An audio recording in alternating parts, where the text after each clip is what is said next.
Let's talk. I think people here probably have a good idea what Gensyn is, but why don't you kick it off, Ben, with talking a little bit, explain what Gensyn is, and for the people here that don't know. Sure, yeah. So Gensyn is a machine learning compute protocol. We connect up machine learning capable compute hardware. So GPUs is a kind of big, obvious one, but also TPUs, CPUs, theoretically anything that's capable of doing the operations underlying machine learning training with anyone who wants to train a machine learning model.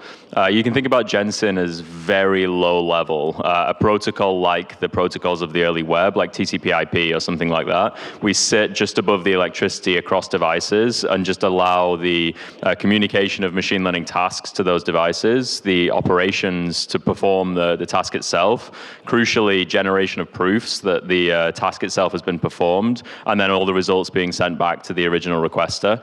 This basically enables a marketplace for doing machine learning training work on any device in the world.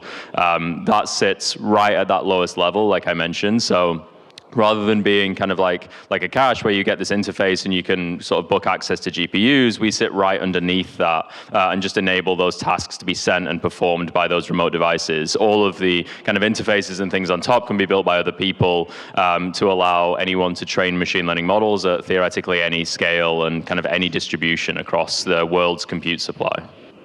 And how do you think about the benefits of that? The low level of the model, the decentralization, kind of cost benefits, other benefits. How do you think about that, quantify it, model it? Yeah, we think about it in kind of three ways, like in terms of benefits. So there's price, scale, and access. Price is the kind of obvious one.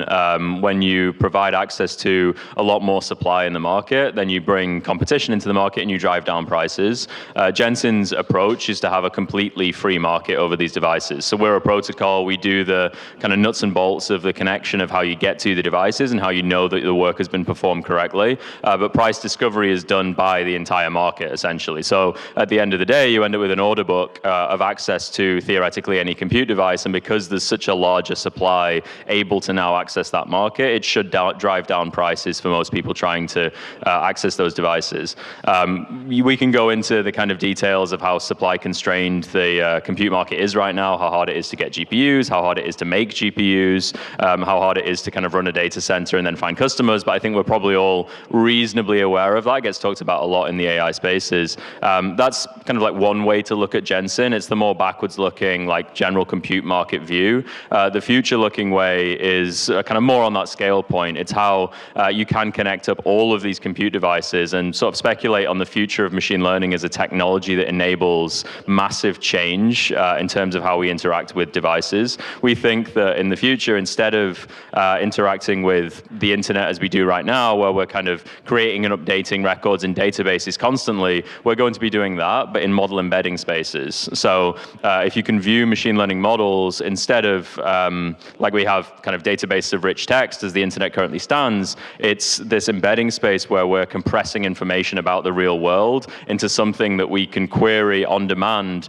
with any information from any different modality. It looks very similar to that kind of rich text that we're used to right now where we search Wikipedia, but it's much more powerful, and we think that's going to spread further and further and further. But in order for that to be the maximum usage, maximum use it can possibly be, it has to be able to run instantaneously on every device kind of all of the time, and we can't currently do that. If we're dependent on AWS and Google Cloud, we're too constrained. That can't spread as widely as it could possibly spread, and most kind of small companies aren't able to build that into their technologies and their apps and websites. So we think a protocol like Gensyn provides access to that scale. It provides access to running these computations on any device instead of single data centers. And in terms of running on any device, we've seen over the crypto evolution, I kind of touched on this earlier, starting with more retail, smaller devices and moving over time to more purpose-built infrastructure and data centers.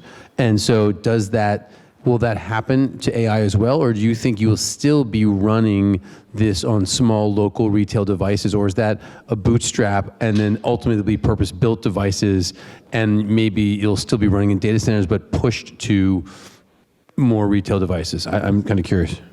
Yeah, we generally think we'll see a similar progression to Bitcoin mining, where it starts out kind of at the edge, but as people optimize their yields, it'll push it towards places where electricity is cheap, where it's easy to get data center space, where it's easier to get devices, etc. So there'll be an optimization process that happens, driven by the market, to spread out the efficiency of machine learning computation over the entire planet. That might mean that if the cost benefit is still there, that running a single device in your home is actually worth it.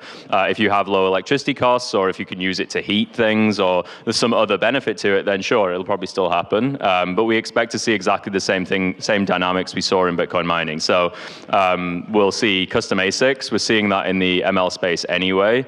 They take a bet on the future of model architectures, which is a hard bet to make. So companies are kind of hesitant to do it, but some are. We'll see future development of those, and then deployment of those in protocols like ours.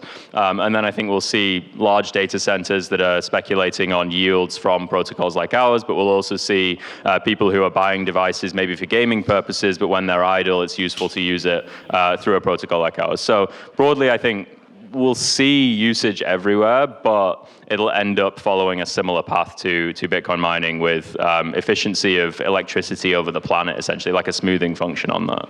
Gotcha. And definitely interesting. And does that impact building? And so related to that is, how does that, the type of devices, does that impact kind of how you build your protocol? And related to that, what's kind of the hardest part about building the protocol and the solution? Yeah, it definitely does. I think you have to take a quite principled stance when you're building it to not accidentally close avenues in the future. So designing it to work with the specific operations that underpin machine learning is crucial, and not over-indexing to the specific way we do those operations right now. So I talked about the verification system earlier, where we verify that machine learning work was done correctly on the remote device that you're sending that work to. There's various ways you could do that that would be simpler than the ways that we take, but they would tie you to specific devices or specific types of models, which isn't future-proof in our view. So if you want to build a protocol that will really last and be agnostic to device changes, model architecture changes, model training changes, you have to take that really kind of low-level principled stance, and it's something we feel quite strongly about. It does mean it takes longer to build things and it's harder, but if you're building for the kind of a decade and further into the future, I think it's the only way to do it, because otherwise you're too fragile.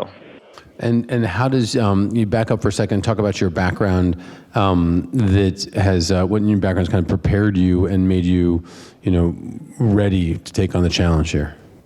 Yeah, so my background's in machine learning research. So my research used to be in neural architecture search, which is optimizing the structure of deep neural networks. I specifically focused on computer vision tasks. So convolutional neural networks, kind of back in the day, were what I focused on. And a lot of my research was highly parallelized training of these new candidate convolutional neural network architectures, where I'd split those architectures up, train many, many shards of the architectures, recombine them, and do that over and over again. One of the big things it showed to me was how important compute was. So back in 2015, when I was doing this, I needed access to way more GPUs than I had. I had a tiny bit of bench funding that I could use to buy GPUs. I bought 4. I put them in a machine under my desk. And at the same time, Google was doing similar research with thousands of them in a data center for weeks at a time.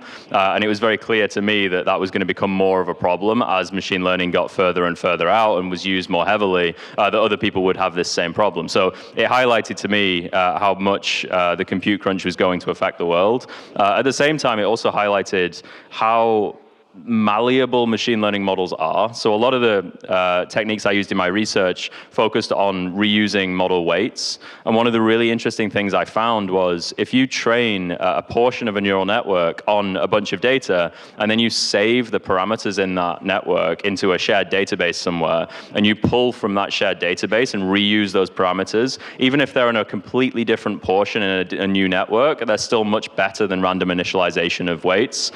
Long story short, this is interesting because it means that when you distill value from data into model weights, even if you reuse that in a completely different model, it still has value.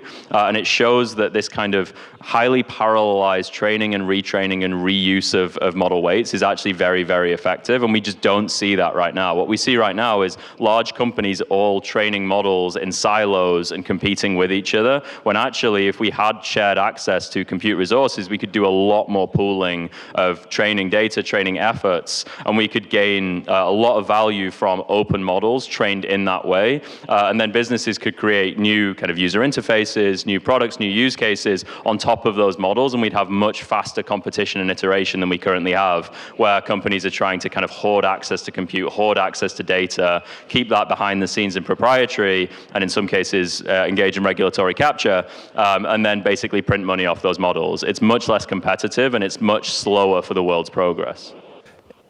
I can see, and I think we can see, you guys in particular are benefiting or helping the open ecosystem grow, right? That's definitely a core piece of what you can do, but what you can't do is open up closed data sources, right? And so how do you think about increasing adoption of more open models, but at the same time, the more strict controls over, not using New York Times data as an example, which OpenAI may have done, or, Twitter putting all of its data to XAI, and how does that data, walling off of data, impact the sort of broader open ecosystem of model training?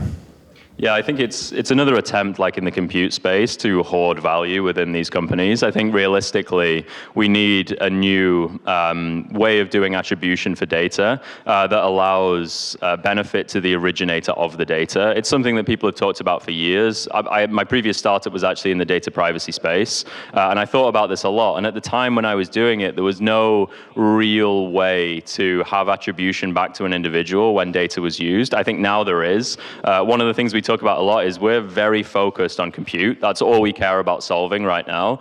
If somebody is solving the data problem, if somebody is doing a very similar thing to what we do, but for data, we'd love to help them do that, because the vision that we have of the future requires data to be unlocked in the same way. And I think the machine learning space anyway is trending in that direction. There's a big search for sources of data that haven't been discovered yet, and companies trying to capture that. And I think that's going to continue, and decentralization and the kind of Web3 crypto space has a huge opportunity to do that in an open way that actually rewards the originator of the data. It just needs the rails to be created, and then connected up with people doing the compute and people doing the inference, and providing the kind of end-to-end, I can take this data, I can train a model on it, and then I can run inference and meet a real use case on it with value attribution all the way back through that flow.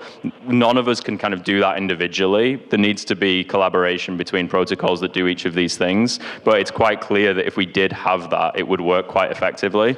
So from Gensyn's perspective, we sit in the middle doing the compute portion of that. We have attribution back to the data that was trained on through our verification system. We'd love to hook that in with anybody on the data side who can provide attribution to the originator of the data, and anyone on the inference side who's then using that specifically for a use case. If there's attribution on this end and on this end, we provide the middle piece, and we can have that true value flow that allows value to go back to the individual. I'm not saying that's necessarily going to be direct payments that will actually get paid for every kind of data thing every piece data sample we generate, but maybe it's through the way we use apps become better for us, rather than us just giving up all our data to Facebook in order to use it. Actually, the usage is designed around us and around what we actually want to experience from that app, because we are volunteering our data in a kind of more trackable way, as it were. Well, and as you talk about value attribution and value kind of sharing, that obviously everyone in this room obviously automatically thinks, token. And so how do you think about that, whether with regard to either the value transfer or Gensyn in general, and how you would architect that? Yeah, I think a token is to us, a technical detail. It solves certain problems. It's a very useful game theoretic tool. So it allows you to implement staking and slashing, where before you wouldn't be able to do that. It allows you to enable micropayments, where before you wouldn't be able to do that because it'd be too expensive with Visa and MasterCard. It's applicable in a number of technical scenarios like that. It's not a panacea for kind of like solving like fundraising scenarios and things like that. It shouldn't be used for that, in our opinion. It is a technical detail for solving certain problems. So it is very useful in the data case. Like if you do need to have very fine-grained attribution of value from data, there's absolutely no chance you're going to be able to do that in the traditional financial system, because a single data sample is probably not going to be valued very highly at all, but it does have some value, and we need some way of calculating the aggregate value of many data samples. And right now you'd have to do that in a very centralized way where you'd trust an organization to do that. You'd maybe accrue some value and then they could finally pay you out, which is what we've seen with kind of like loyalty programs and things. But I think crypto gives us a much more auditable way of doing that, which is very kind of interesting. It stops that reliance on single centralized entities. In the compute space, like I said, for us, it's very useful to create game theoretic incentive mechanisms where we ensure that financially rational actors will act in the way that you expect when transacting over compute. If you're sending your machine learning model to somebody out there in the world, you want to know that they're actually going to do the work that they have said they will do. Using game theory, we can ensure that they are not incentivized to ever be lazy, because they will lose out due to a bond that they've staked being slashed if we discover misbehavior. Doing that with the kind of traditional financial system would be prohibitively difficult. You just can't do it. So tokens in that scenario and in the kind of micropayments data scenario are very, very useful. Right. So again, so tokens providing trust to some extent, right? That's how I think a lot of networks here, including Fluence, would use token to generate the trust level, which is, I think, what you're talking about, sort of crypto incentives. And then when you think about that next level up in terms of governance, how do you think about governance of a network like this?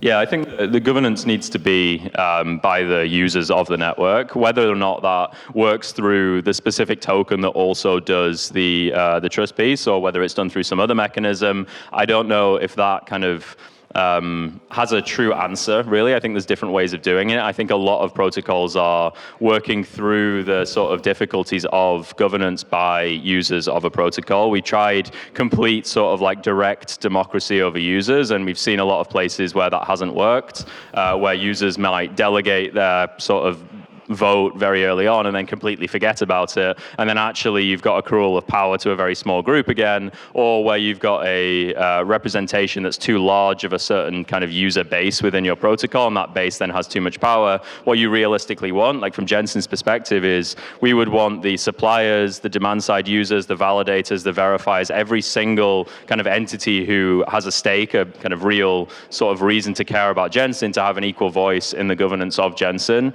But how you design that mechanism is incredibly difficult. It's not just kind of throw it out to token votes, because it can get captured so easily. It has to be quite carefully designed, I think. Yep, I mean, we've spent a bunch of time on it, but that's the other part I think people forget, is that there's a view that you can change stuff once you start it, but once you actually create a system and it's live, it's much harder to change it, because you already then embed incentives and groups, et cetera, that inevitably some will be against whatever change you're trying to do, because it's usually a zero-sum game to some extent. So design that first. It's game theory again, right? Like people are going to act in as financially rational actors, is what we assume. And if you think, well, there's going to be a protocol change here which will reduce the yield to suppliers, but it will make the protocol more globally viable, the suppliers are probably going to vote against that, which is their financially rational action in that moment. But for the long-term future of the protocol and for the interests of the other participants, actually, maybe that change is beneficial. It's hard to kind of implement that if you've got an over-reliance on the suppliers within that governance system. You need to have that kind of equal sort of voice from every participant. And I think so many protocols have fallen into traps where very early on they get that kind of over-reliance on a single sort of entity within the system, and then it's, like you say, it's incredibly hard to break that. Yeah, we've seen that happen. It also becomes important based on how big you are. That gets also into scale in terms of how many people care and how much they care. And so help us understand kind of the scale of the market that you are targeting.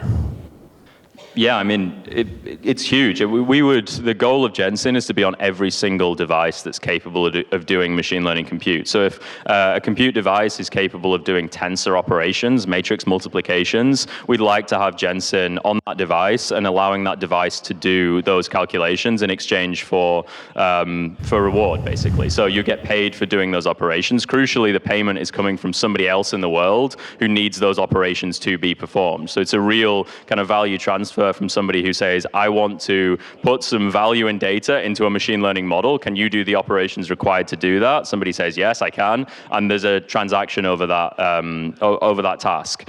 Ultimately, there will be a point within that where it doesn't make economic sense anymore. So there'll be devices that can technically do those operations, but maybe your Samsung smart fridge isn't the right place to be doing the training of a new LLM, actually. Maybe it should be on MacBooks and on GPUs and kind of more powerful devices. Our approach is to let the market decide that, though. We want to be as agnostic as possible. We're just the protocol that enables it. From there, the market determines, hey, actually, if your electricity cost is zero or even subsidized, maybe the Samsung smart fridge is a good place to do some training in that moment. We don't want to be the people who dictate that. We're just building the protocol to allow it to happen. But that's interesting. You referenced scale by number of devices. What about in terms of operations, in terms of, what other metrics can you help people understand in terms of scale? I mean, the way I kind of described technology, I think, earlier is we generally think the internet as it currently stands will broadly be replaced with machine learning models. So when we interact with apps and websites, every kind of piece of technology we interact with, we think that will over time be replaced with probabilistic machine learning operations rather than imperative code execution, just because it's going to be more efficient and more effective for those specific use cases. It's going to take a long time for it to be completely ubiquitous, but we think it will be completely ubiquitous. Once it is more ubiquitous, we then have this kind of extension of human effort, and this gets a little bit out there, but I think there's a lot of talk at this conference, at least, and at many others, about machine learning agents acting on our behalf. That will become a lot easier once we have these more probabilistic systems, and we do think it's going to happen. So when we interact with these apps and websites, instead of us interacting with them, we can have models that are trained on our data and we have given the ability to act in certain situations, act on our behalf. And when that happens, there's an exponential increase in the number of operations being performed because it's models talking to models rather than always a human involved. So instead of like 8 billion people all interacting with the internet, you've got this huge explosion of agents interacting with other agents and having operations performed on our behalf. When that happens, the scale goes astronomical. Wow. And is that, also just to back up for a second, is that all GPU based? Are there are CPUs involved in some aspects of that world you're painting out? Yeah, I think CPUs will be involved everywhere. I think we're seeing a blurring of GPUs and CPUs anyway. We're seeing a lot of parallelized operations being baked into CPUs. Like if you look at the design of the M processors on the Macs, they're heavily focused on parallelized operations. The neural processing units within them are incredibly effective because these are the operations that are being done more and more and more as we move into that machine learning future. I think we'll just see that happen more and more with CPUs. So Intel's CPUs will be they'll still have some of the more single-threaded stuff, but they're going to shift more and more to this multi-threaded neural processing unit, tensor processing unit, et cetera, because parallelized operations just are particularly effective for these types of models and these types of operations we're now doing. So I think the technological world is just moving to be better at parallelization because we're using machine learning models which rely on huge matrices and tensors. Well, I could probably answer this, but I want your answer. Why is Gensyn important? I think because in our view, this future is inevitable. So machine learning as a technology is inevitable because of how effective it is in basically every arena. It's an enabling technology very similar to the internet or electricity. It's going to be effective in basically every technical arena. It improves our ability to interact with technology. It improves our ability to understand the world. It improves the ability of every kind of technical device we create to understand the world and navigate the world and interact with it. I think it's inevitably going to spread. If we don't build decentralized networks, it will spread through centralized companies who will have an outsized sway on the technology that we all use in our day-to-day lives. I think that's dangerous. It accrues enormous power to the companies that build those devices and those machine learning models, and it limits our individual ability to build new things as well. So we have much less competition and much more power capture by a small number of parties, which I think is just generally incredibly negative for the world. It also allows us as individuals access to this technology in our day-to-day lives. So where if we don't do anything, the only access we'll have is if it drives profit to one of the large entities. If it's open and built in this way where we can access the compute devices, the training data, the inference devices to be able to apply it in our lives, we can decide where the real value is. It doesn't have to be value that was decided kind of way further up the chain and actually only passed down to us because we can kind of provide revenue or profit from the use case that we have. I mean, the way to say that is that Gensyn enables this machine learning AI world to happen outside of the sort of hyperscaler clouds, right? Yeah, it allows everybody access to the tools and the resources to do this. So much healthier democratizes competition. it. Yeah, you could say that, yeah.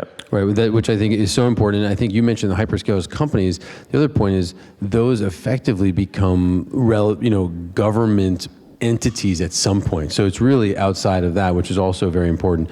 Are there risks you see with that as well, with the open source nature of that? Are there downsides to that?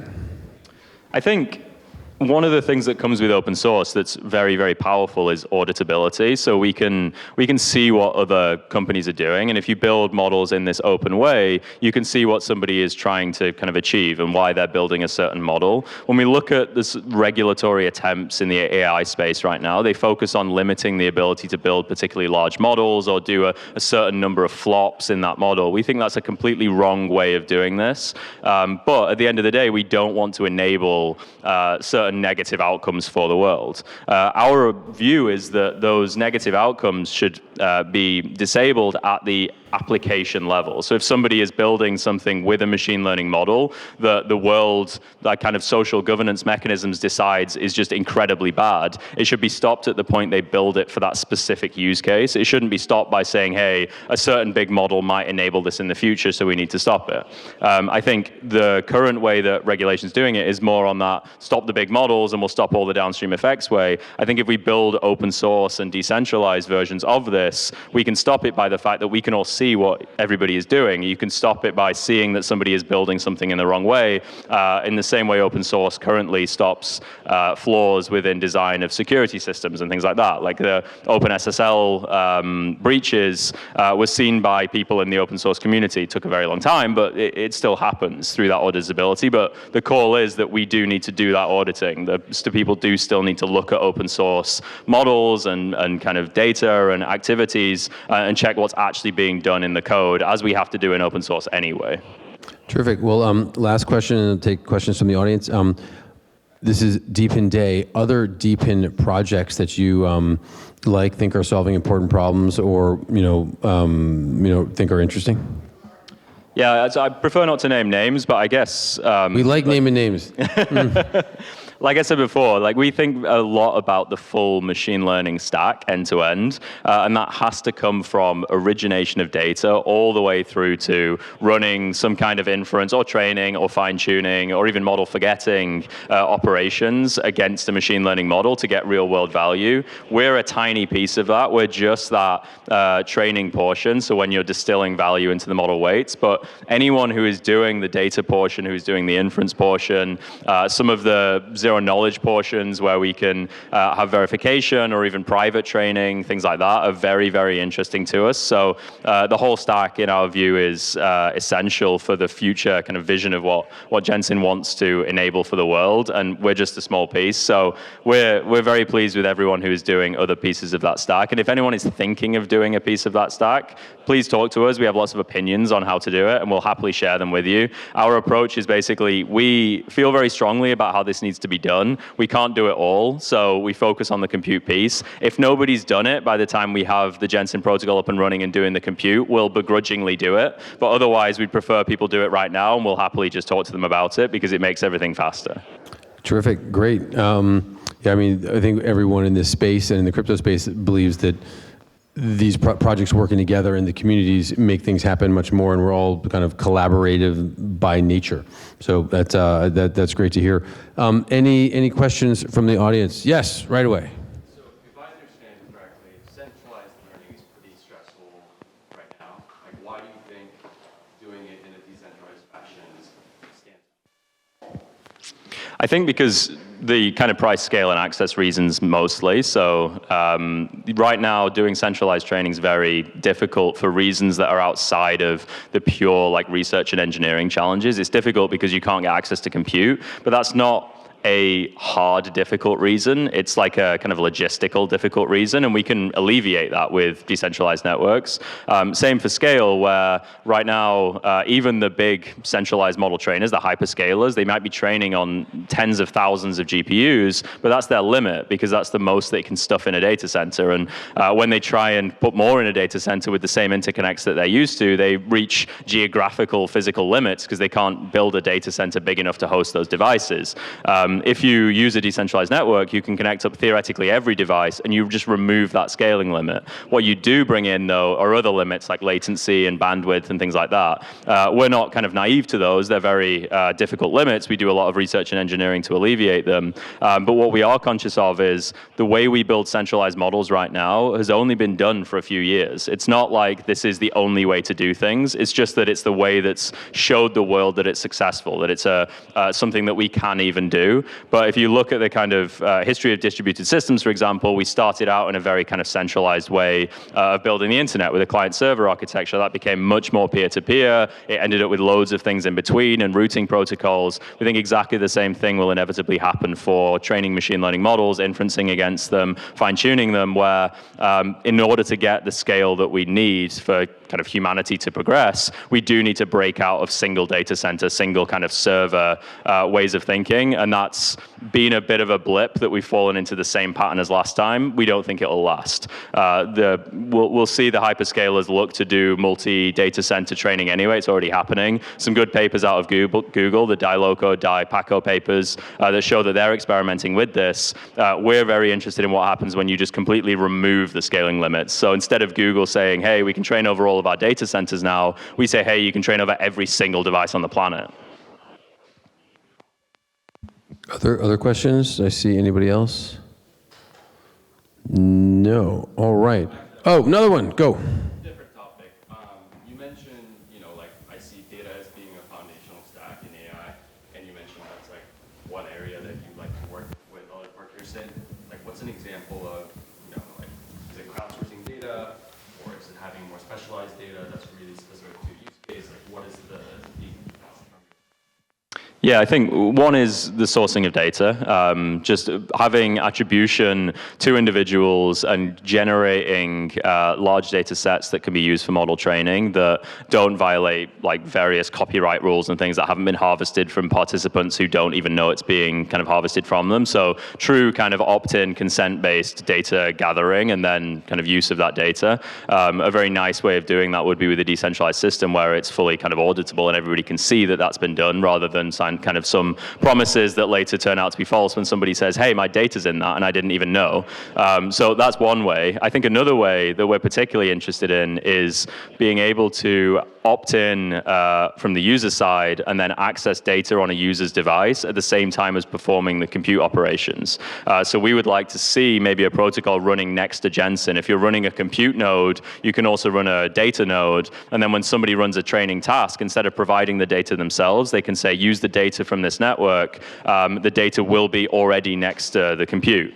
And then everybody with a compute node can provide samples into that node when they're doing their operations. And you can have a huge federated federated learning training run done, where you end up with a meta model which has data from all over the compute devices that never needed to be centralized. We think that's the real future of machine learning, is training on the data where it sits with the compute where it sits, rather than this current way of trying to gather everything into one place, going through all the challenges that come with doing that, and then kind of training on that data in one place and sort of hoarding the value to yourself. We think that's a kind of legacy, again, another blip in the kind of progress where it showed us what was possible, but it's not a robust, scalable way of doing it into the future. One more follow-up question. Last one. What do you think about data privacy? I think Ben's AI is like huge on that. Like, interacting with the machine, that's very private.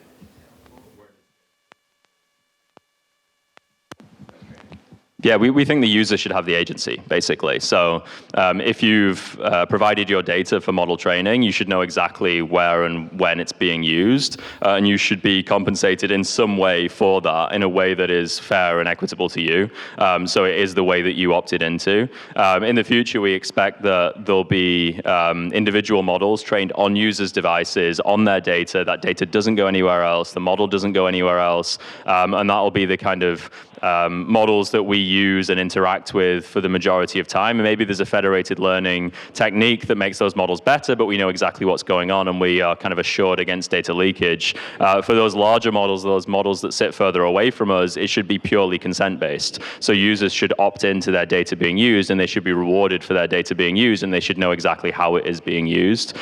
So we don't think everyone's data will be used to train these huge kind of AGI models that sit on servers in California. We think people will be training local models, in some cases even encrypted models. They'll be using those models for use cases on the phone and on the laptop locally to them, and then they'll be sharing kind of value in those models with other people in a consent-based way, and being like rewarded for that in a way that they understand, essentially. It's hard to do. It's very hard to build that infrastructure. I think it'll take us a long time, but it should be much better than the current situation where we're opting in automatically by using services to all of our data being harvested, and then we find out later that somebody's made a model that's using all of our data to generate revenue for that company. I think we can change that now with decentralized technologies. It's just going to be a kind of hard battle because the people who have those models already aren't very incentivized for that to happen, unfortunately. But to me, it's inevitable because of the scale you can access if you do it in the decentralized way. It should just beat the kind of centralized approach. Terrific. Well, listen, thank you, Ben. I think we're going to take a break and come back, 10-minute break, so come back with the panel. But thank you, Ben. Round of applause. Thank you, guys. Good fun. Well done.